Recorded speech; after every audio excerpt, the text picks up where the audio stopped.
So we just learned how to find the main pieces of actually a box and whisker plot or a box plot. It's basically your 5-number summary of a data set, and the 5 numbers being your minimum, your quartile 1, your median or quartile 2, your quartile 3, and then your maximum. Okay. One of the things that we found that's not on this list of 5 is the interquartile range, which is here on this picture. So identifying them here. So you would have your minimum on one side as one of your whiskers, right? This little bar coming off. You would have your maximum on this other side. And then you would have, of course, your numbers going across the bottom to indicate where your numbers are.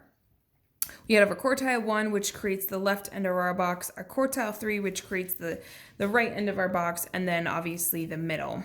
Okay, so this is representative of the box, and then you have your 2 whiskers coming off.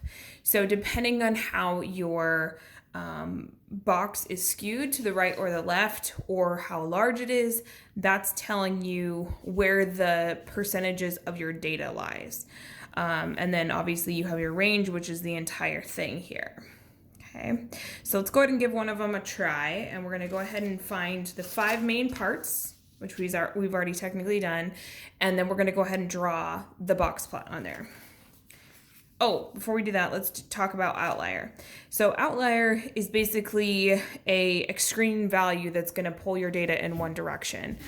So the example that I've given before is when majority of the class scores between a 90 and 100% on a test, and there's somebody that scores below a 50, they're obviously going to pull the data in one direction and the average, and it's going to change the way your data looks. That would be an outlier.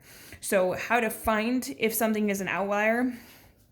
Basically, it's 1.5 times what your interquartile range would be above or below Q1 or Q3. Okay, and in this next question, we're actually going to go over one of those. So once again, you take 1.5 times your interquartile range and then seeing if it is within that value.